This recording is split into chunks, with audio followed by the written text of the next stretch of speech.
Hi all, and welcome back to Rob Gallagher's Vinyl Reviews. Today we're going to go over Dig Out Your Soul, the final Oasis album, which has some really great artwork to it.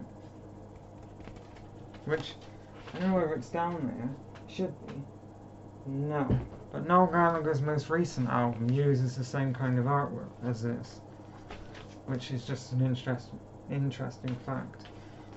Look, so the sleeves come with this really nice, and then there's a bit of information on the back, which you can always pause to read if you're so inclined. I know it looks like it's paper that this is put together. It's probably just Photoshop. Look, this is one of my favourite Oasis albums.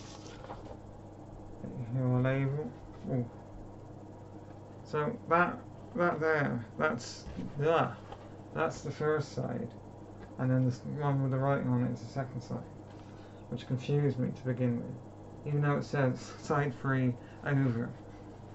But yeah, so it starts off with the song Bag It Up, yeah, which is a perfect opening track.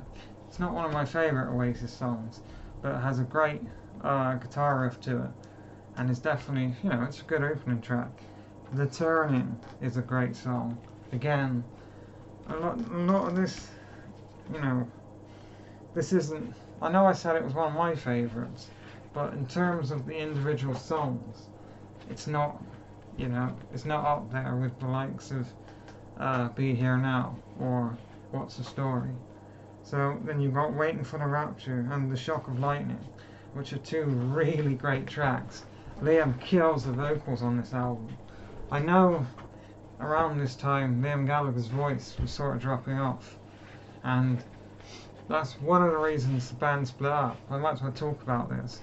So one of the reasons the band split up was Noel Gallagher believed Liam couldn't sing live anymore, and I think all the alcohol and in the 90s the drugs, everything had just ruined his voice box, and he was killing it, when he was singing live. And there are other reasons. So it was 2009, which is a year after this album came out.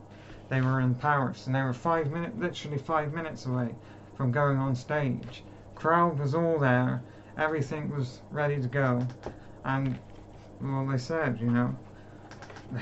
the guy comes out onto the stage and says the band aren't coming out tonight, and you can hear all the cries and the boos and the anger. But basically the story goes that Liam came into Noel's dressing room with one of his guitars and smashed and threatened to whack Noel over the head with it, and smashed up the room with the guitar. He was obviously angry or annoyed or God knows what, but they had a big fight, and Noel Gallagher walked out the door, said goodbye to it all. He threw it all away, if you get the reference. But Liam's story is that he reckons he did get mad and did get angry, and he knows he did things he regrets. But he believes that Noel was already prepared to leave the band, and had, he had his, what's the word? He knew that he was leaving, and already had, he knew what he was going to tell the press. There's a word I can't think of, but Noel knew what he was already going to tell everyone. He was already planning on leaving and having a solo career, and obviously it was devastating for Liam. There's a As You Were documentary about Liam, which is really great actually, if you're a fan like me. Anyway, back to this album.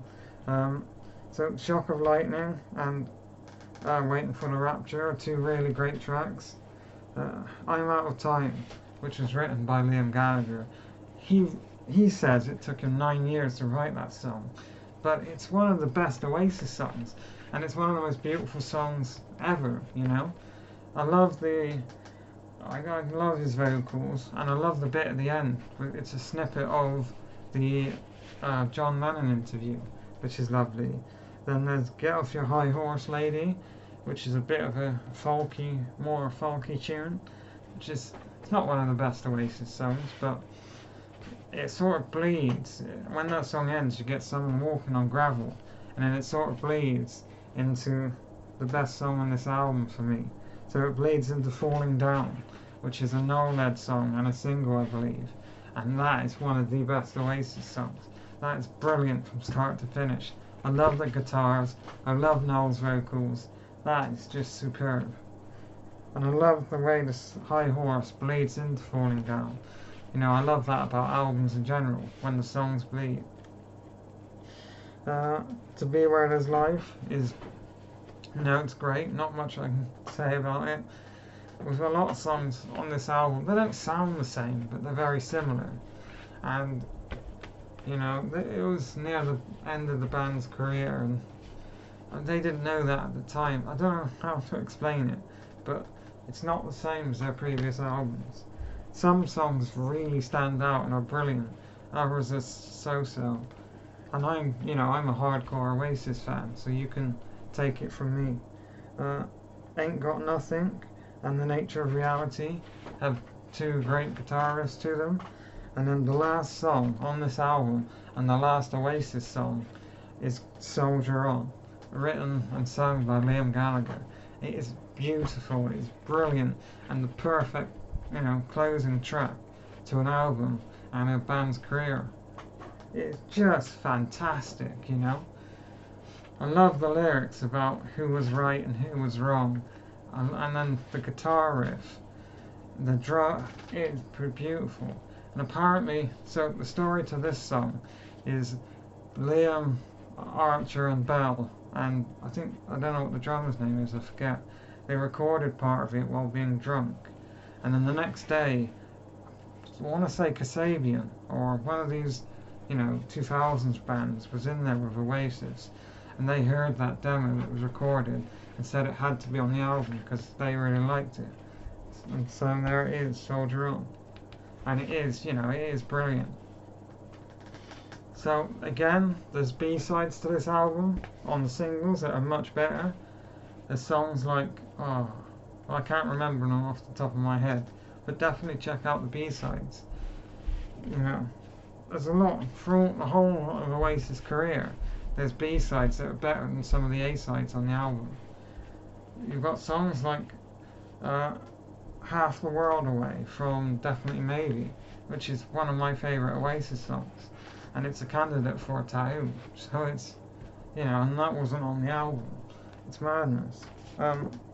So I don't have brain. So Noel leaves the band. Liam, Jem and Archer decide they're going to keep going, but they need a new band name, so they start Beady Eye. Now, I don't have the Beady Eye albums on vinyl because they're incredibly hard to come by, as the band didn't really last, and the pressings, they aren't going to release new pressings to a band not a lot of people care about.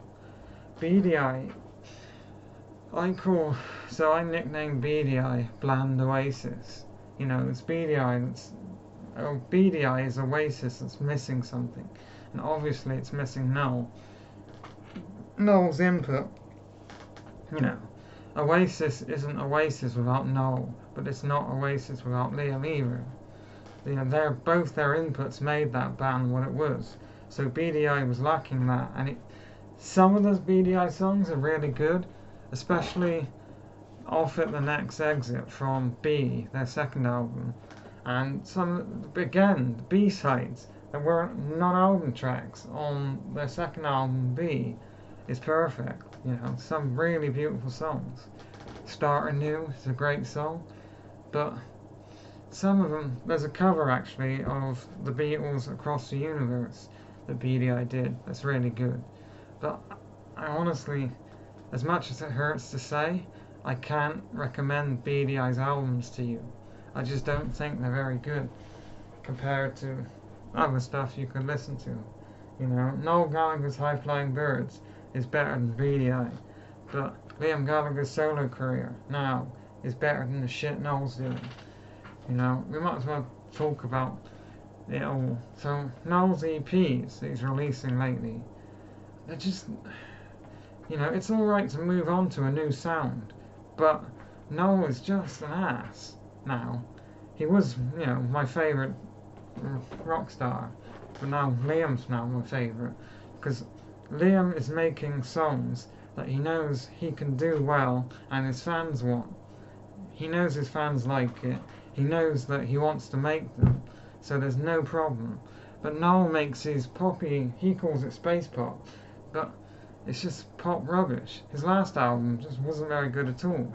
And he said he's getting really annoyed with people asking, you know, for Oasis songs at concerts.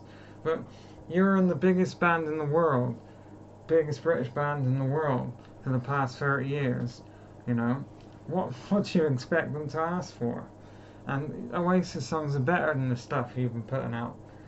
You should stop releasing EPs, go home, take 2 years off, and come back with a proper rock album and prove everyone wrong. That's... Anyway, I've just realised. So, this album is a 6 out of 10. So definitely check out Dig Out Your Soul, and I'll do a thumbnail with a goofy smile. So, thanks for watching, and I'll see you again in another video. Take care all.